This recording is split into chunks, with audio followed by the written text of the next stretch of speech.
Greatness is a decision, my precision is hitting, yup. Greatness is a decision, my precision is hitting, yup. I struggle on the grind, but all they see is the last touch. I struggle on the grind, but all they see is the last touch. Greatness is a decision, my precision is hitting, yup. Greatness is a decision, my precision is hitting, yup. I'm from a dark city with those who ill and could blast one. From a dark city with those who ill and could blast one. Polish all your tunes, I'm coming soon. Drinks under moon, chilling on the beach. I seen the vision in quantum leaps. I was feeling doom with scattered visions, the darkness loom. Now I'm in the room, the light is...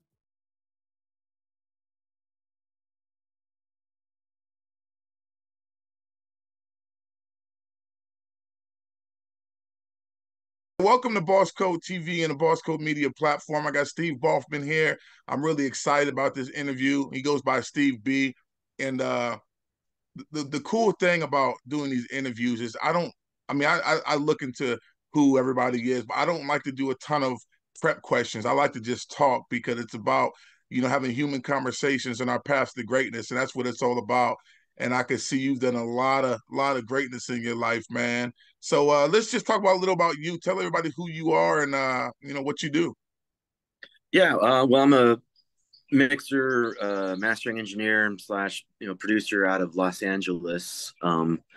Mainly known for a lot of my mixes. I came up, mixing a lot of stuff through the late '90s, early 2000s, with from starting with Death Row to Aftermath to Eminem and Dre, and did most of the game stuff. Wow. To Talib Kweli, to a bunch of different artists around. And then and for probably the last decade or so, I've been just kind of living out of my studio up in Sherman Oaks, doing everybody from Blueface to Brent Fires.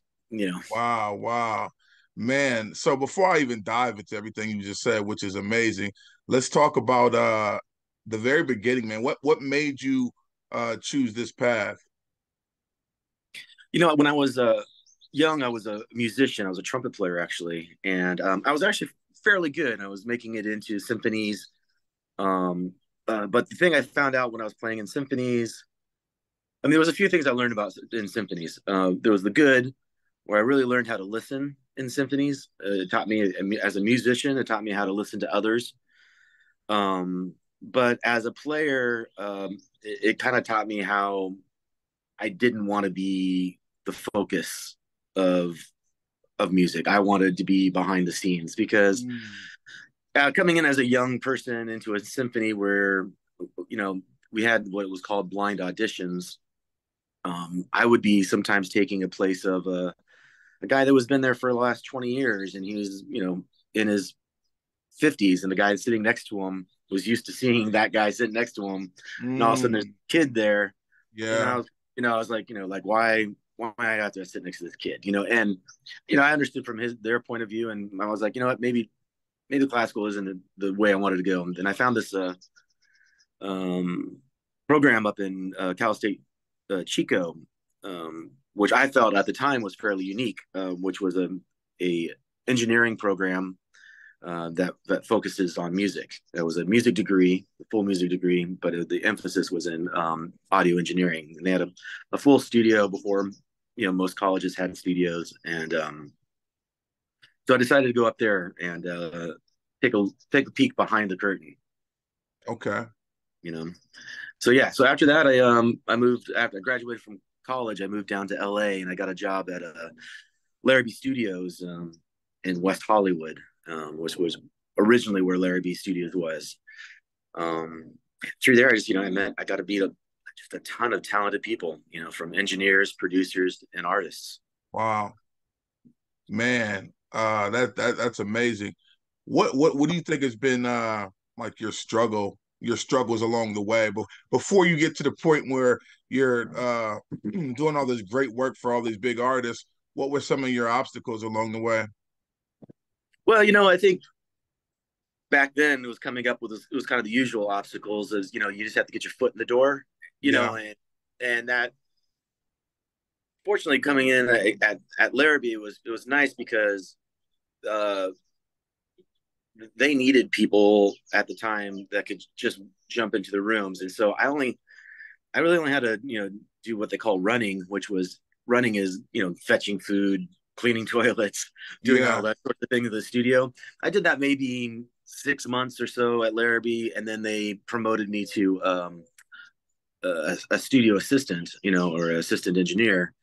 Um, and then I was in the rooms, and then I was making the connections, and I was making, and to be honest with you, that's where my real education started. I started learning from these guys who, were my heroes as mixers. Wow. From Bruce Swedien to Dave Way, Dave Bianco, who was a great rock guy, Tim Palmer, another great rock guy.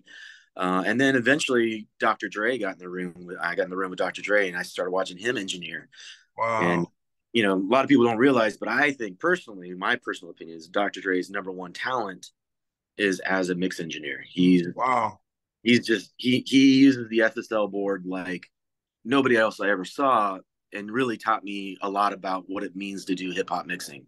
Well, he did. I don't say a lot. He taught me what it means Yeah, to do. yeah, yeah. I don't want to diminish it at all. He really was the one that was my number one influence in mixing. Man, that's wild. What was it? What's it like when Dr. Dre walks in? I know obviously you had met some big people before this, but what's it like when Dr. Dre walks in the room when for the first time?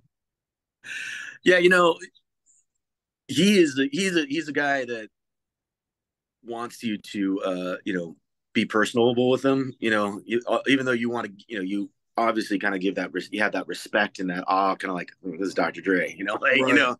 and so and I was coming in, so he already did the Chronic. He was just finished up with the Chronic.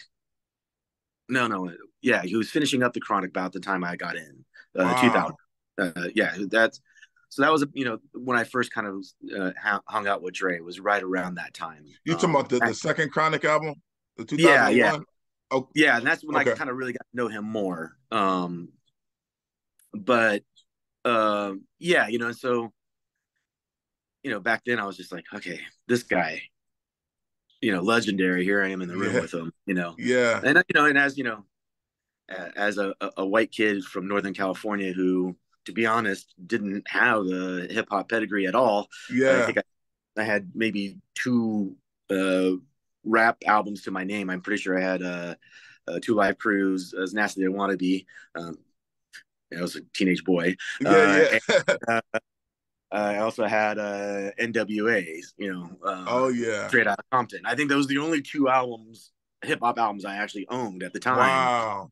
And so, to have teachers, and I had great teachers. I had teachers like Heavy D, I had teachers like Man, Will Smith. Heavy D. His name isn't Yeah, talked about enough.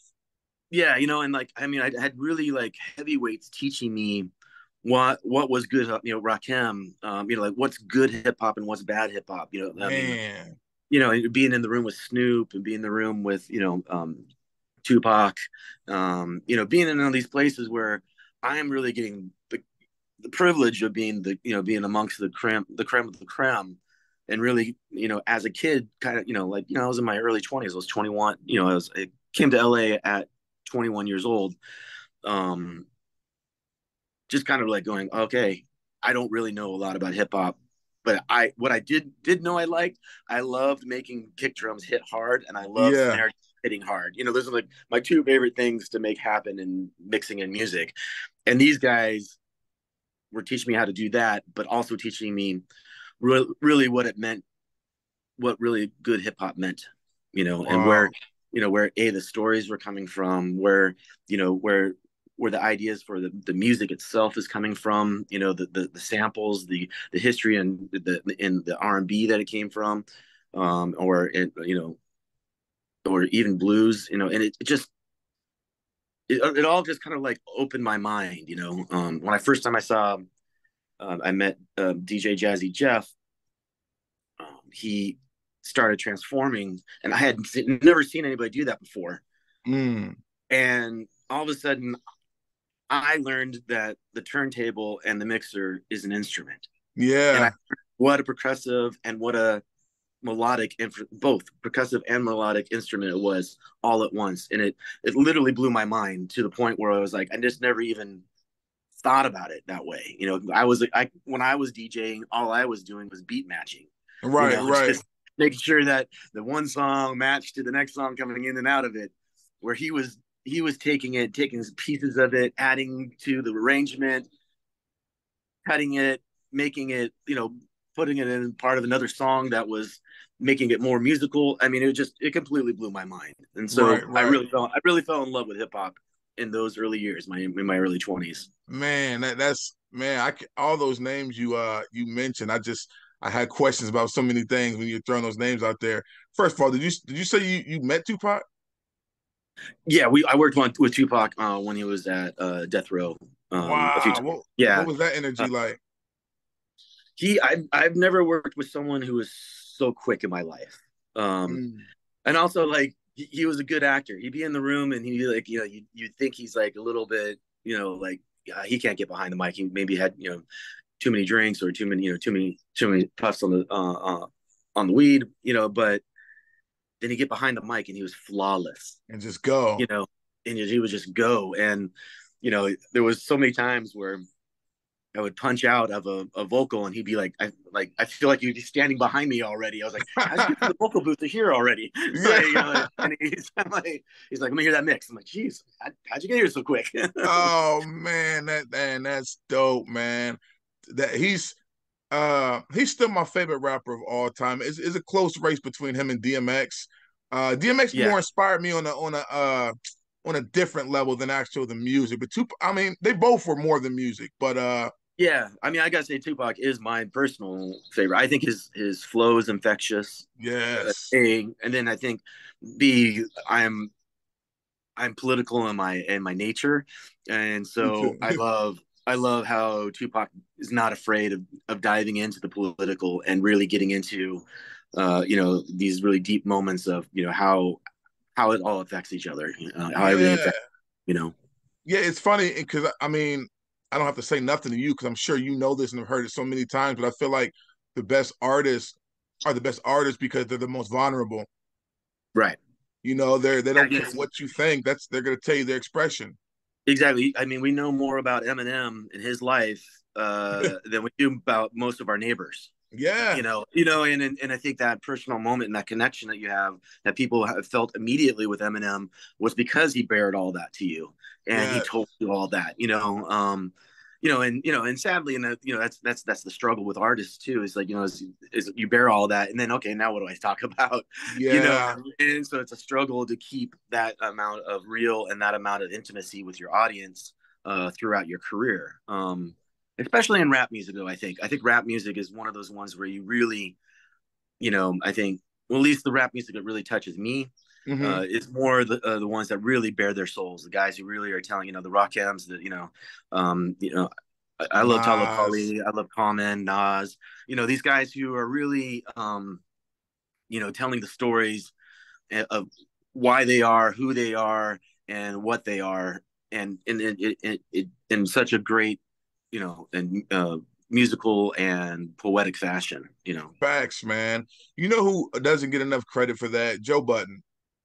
I agree. Joe, he's the Mood Music series was just, the Mood Music series had a chapter of my life, man, where I just I was waiting for every Mood Music to come out, and then just man, it was medicine at times, Yeah, no, I agree. I think, in that era, and I, to a certain extent, I even think that 50, we don't realize how much he was telling of his story always. We're all so caught up in the many men catchiness of everything that we kind of lost sometimes we lose that, man, he was really kind of bearing his soul in a lot of his albums too, especially his early, He really was. I think that this is my personal opinion as a hip hop fan. I think the difference with 50 Cent was he was bearing his soul in a very aggressive way, and sometimes sometimes you really couldn't tell, as if when you hear Tupac shed so many tears, or 50 did his in a very defensive way still, like, I'm gonna tell you what's on my mind, but I'm not gonna let you go all the way in, you know what I mean? Right, yeah, exactly, yeah, well, he had Yeah, that tough guy exterior that he was always for throwing right at you. sure. Of course, you get He, shot that many times, I mean, a couple times through the face. You might be yeah, going. man. Maybe we all would be doing that too. He's one of my favorite entrepreneurs of all time. Him and Master P. I say 50 Cent because I respect the fact that he knew when it was time to pivot. You know, he Yeah, bet and beyond that, oh he was one of the first guys that really came up with the idea of branding yourself. yes, Like, you know what I mean? Beyond, he realized that music was a vehicle to advertise himself to a greater, to as a brand, and put himself out there, and actually push other products, and so I think you didn't really see that from rappers before him, or right, really anybody, almost, any. Now everybody says, make yourself a brand, yeah. and really 50 was on the forefront of that, I think. Yeah, I mean, he was doing it big. You had some clothing lines, stuff like that, but when he Right. started doing the vitamin water and he started doing things that, and it was perfect, right? Because he had the physique for it, and now he's doing his vitamin water. Like he Yeah. used every aspect of who he was to, create Yeah. different Exactly. avenues. Yeah. No, I remember him telling me about that vitamin water deal. We were actually at Record One in Sherman Oaks. I was working with Scott Storch and him, and I think we are doing that Just a Little Bit song. Okay. At the time, I think it was around that time. But anyway, I remember him coming in, and he was like, "Yeah, this vitamin water people approached me, and they gave me, basically he was telling me, I'm paraphrasing here, but they, they insulted him with what they wanted to give him as a fee to represent." Really? And he was like, so I just went back with him with a percentage, and he's like, "Yeah, I'll take the fee and the percentage of the company," and then What? gave it to him, and so it was, Wow. to have that.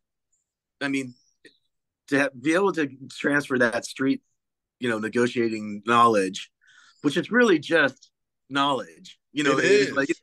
it is as businessman as any other businessman. Like any businessman in the world would have done it. You can't afford me. Give me a percentage of your company. Right.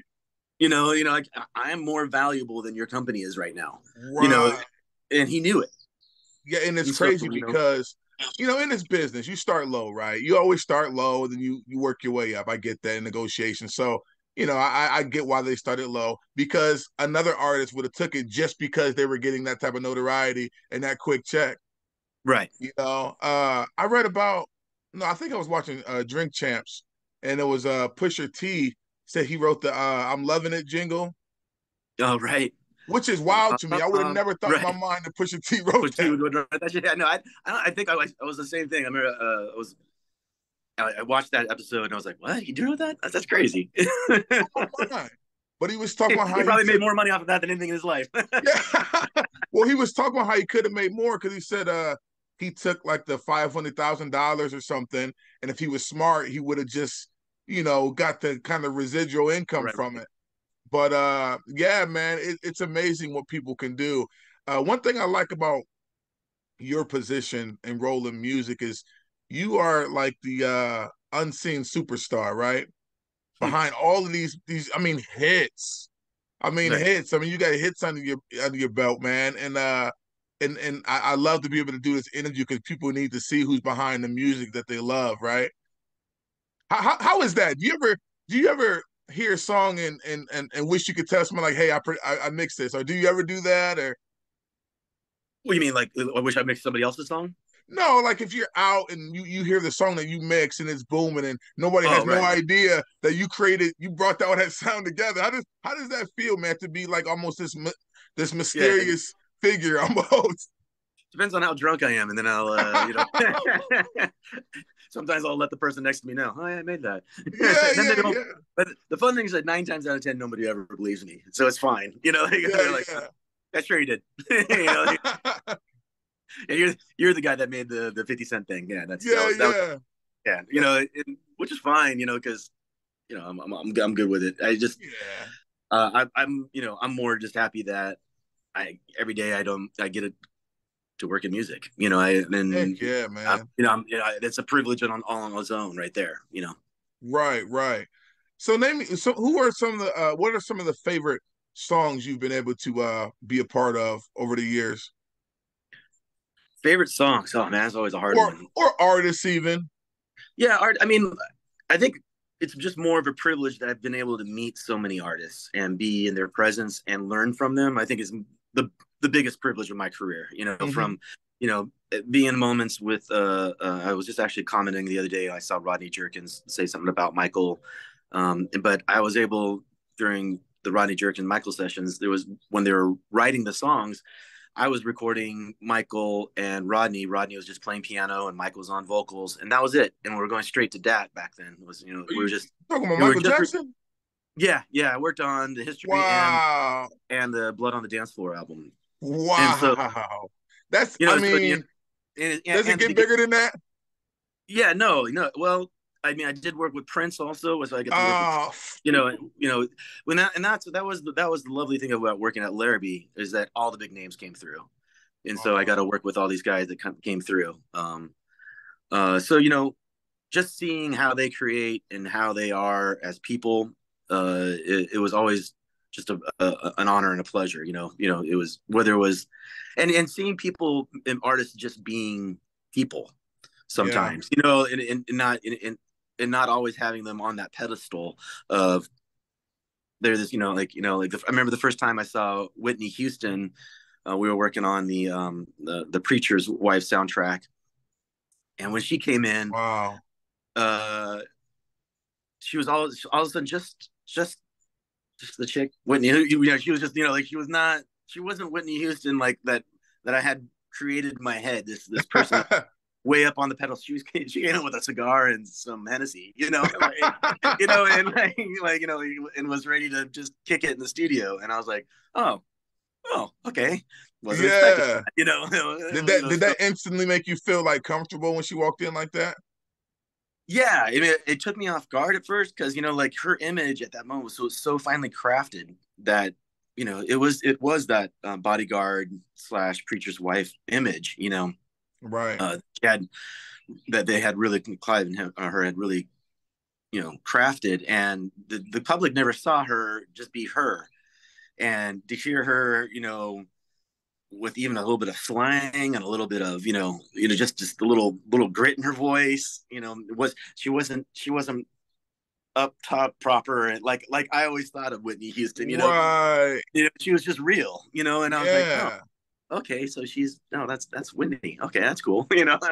And that makes you like an artist even more. That's what I really like about Alicia Keys when I see her in interviews and things like that. She seems like a very real person from day one, just giving you her expression, you Yeah, know? yeah. She was always just a girl that was unbelievable on the piano and can write amazing songs, and she knew it. But at the same time, she she's down to collaborate with whoever is right there and let's make it happen. And so Yeah. I always like that about her. She's very down to make things go. And she's an amazing artist. Now, have you worked with Alicia Keys?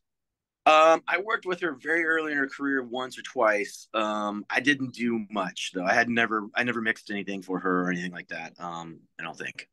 No, I don't think so. So, but yeah, but I was able to be in the room with her a couple times, and because I did a couple things also for Swiss, and I mixed a few things for him. Okay. Um, so like she would come to the studio or whatever, like, and it would be in those moments too, that I get to, Gotcha. yeah. That's, man, you met a lot of people, man. It's you got a pretty cool job, man. Yeah, and it's as I said, it's a fortunate job where I've been in the right place at the right time a lot of moments in my life. But then you got to back it up with, I got to be able to do what I need to do. I think, one of my first gigs was with Cypress Hill, and Wow. they were going like through engineers at the time, and one of the engineers that we had been working for like maybe 4 or 5 days, and I was assisting this engineer. But those guys smoke, and they smoke a lot, and this engineer kind of got stunned by the board, and he couldn't like. So like the next day, I came in, the engineer wasn't there, and they're like, "Hey, Steve, let's smoke out." I'm like, "All right, let's smoke out." And so I smoked out, and about an hour later, like, "All right, let's get to work." I'm like, "All right." So I worked all day, and then at the end of the day, they're like, "All right, you got the job." I'm like, "What job?" I'm like, "You're the engineer." I'm like, I didn't know I was trying out for a You job. didn't know you were trying out, huh? I was like, "Oh, yeah, because I was able to get high with them, and and I'm not saying this is the best way to get jobs, but I'm Oh just no, saying I that, get it.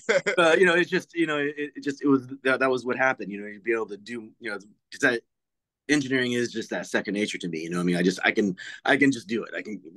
We can get it done. Right. Doesn't matter Yeah, you what the kind of just in the moment. You just started working and not knowing you're gonna yeah, have a job exactly. afterwards. Not even kind of really thinking about it, and I'm like, oh, okay, yeah, I guess now I'm the engineer. Okay, cool. Oh man, that's dope. That's Yeah. dope. Engineer takes a lot of work, man. People don't realize it unless they know. I mixed down my own music for a long time, never at the level that you have, and never at that level. But I stopped years ago because it was like, look, I don't have the time to put into that like that. It takes hours to. I mean, what's the longest session you've ever had to mix down a song? To mix down. Yeah, mix Oh, and master. I mean, there's been songs like when maybe it wasn't even me mixing. I haven't really had a long session by myself. Like there has been times where it's we've gone back and fixed little things over and over again. But I think the longest one I ever did was when I was working on the Brandy and Monica song, "The Boy Is Mine." Okay. Oh, you did And that? I didn't do it. Dexter Simmons was the mixer, but they kept on having so many changes and so many, like this thing went from like I went all over the country to get this stupid song mixed. Like Wow. we started in Larrabee.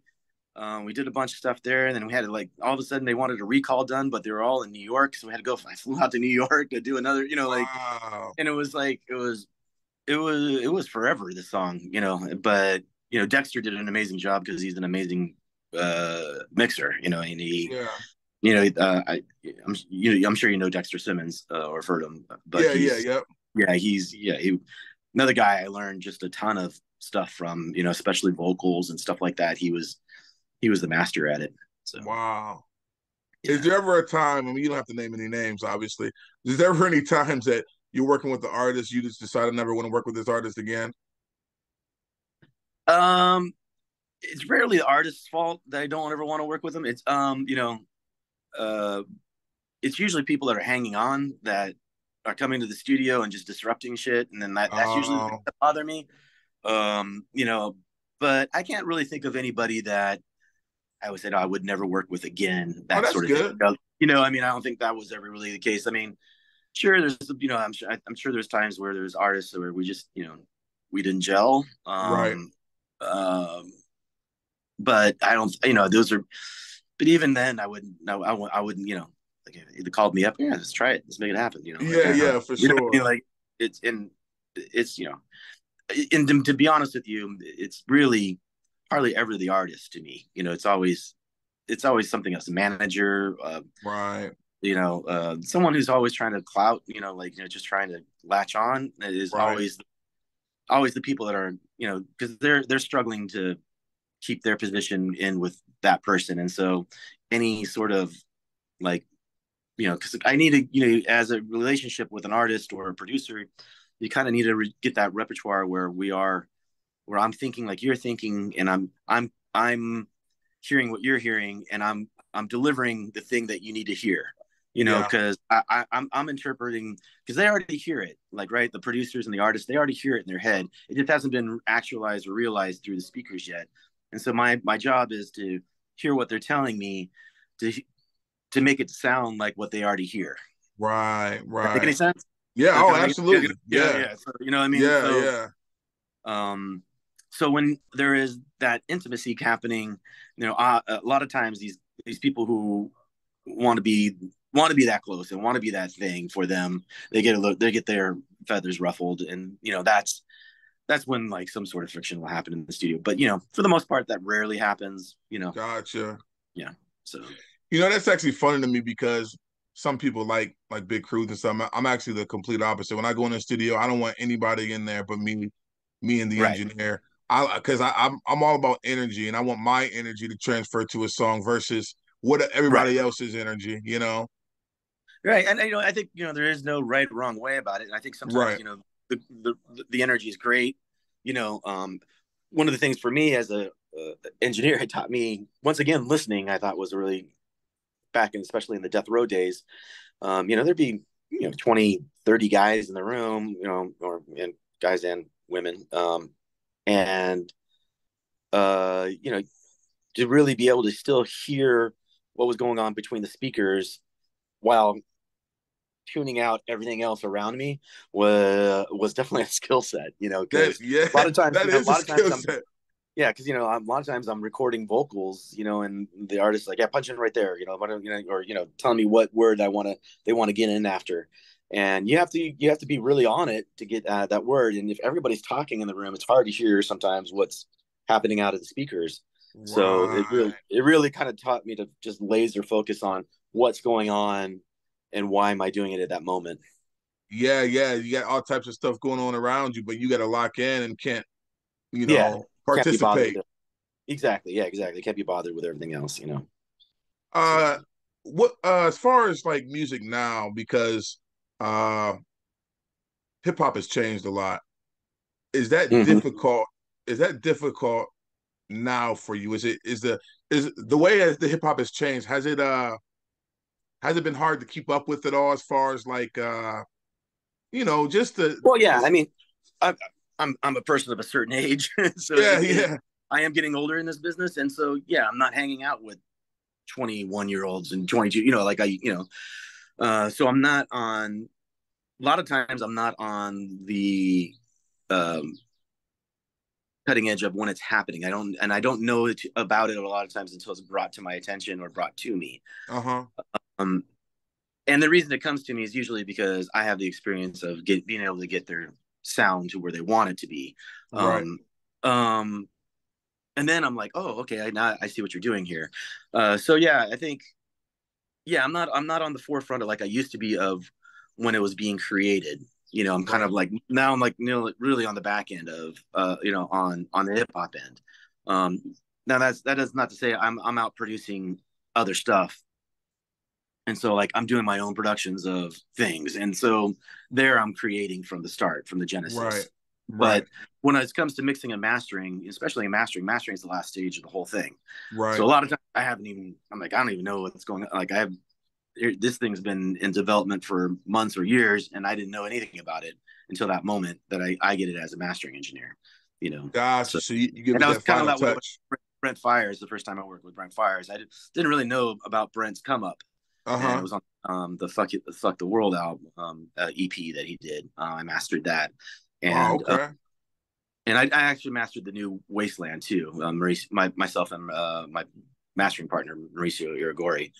Um, but yeah, but then to learn all about Brent and learn about his independent movement was just inspiring to me. I was like, man, look at this kid. He's doing such great things. You know, Yeah, he's yeah, making such yeah. big moves, and you know, in a world that tells you you're only supposed to do it this way, he did it that way. Right. And Right. so it's I think that's hearing about that stuff and still being somewhat attached and a part of it is still very exciting to me to be in this business.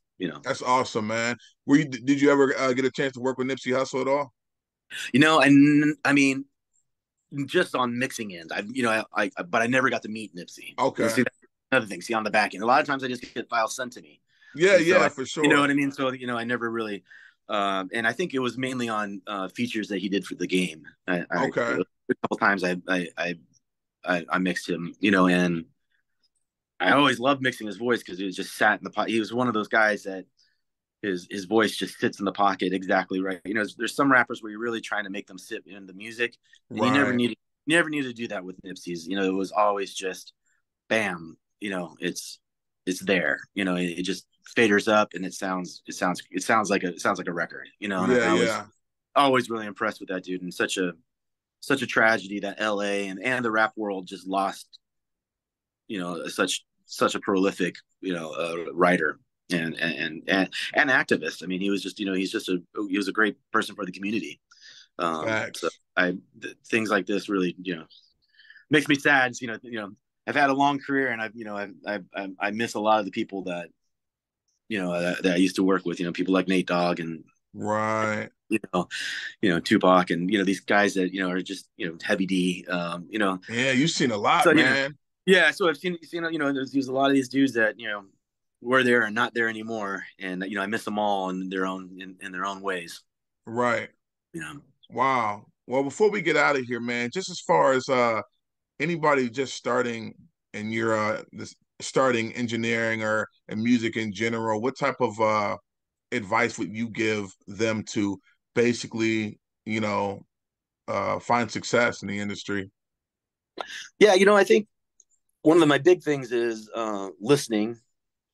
You just listen to everything you can, and don't get tied down to just your one genre that's your favorite. Really, people always ask me what kind of music is my favorite music, and I always tell them good music. You know, but if it's good, I'm gonna listen to it. Yeah, it's real. That's how I You know what I am. mean? And so I think that's a big one. If you're gonna be an engineer, I think you got to really know how to listen.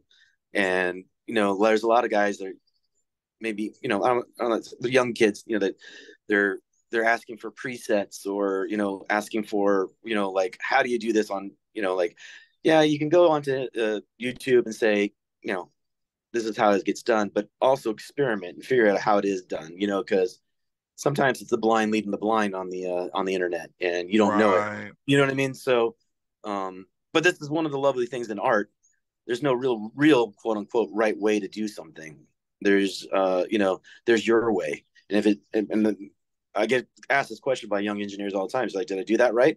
And I always ask back at them, did it sound good? And That's real. if they said yes, I'm like, well, you did it right then. And then if Yeah. they said no, then no, you probably didn't do it right. Right.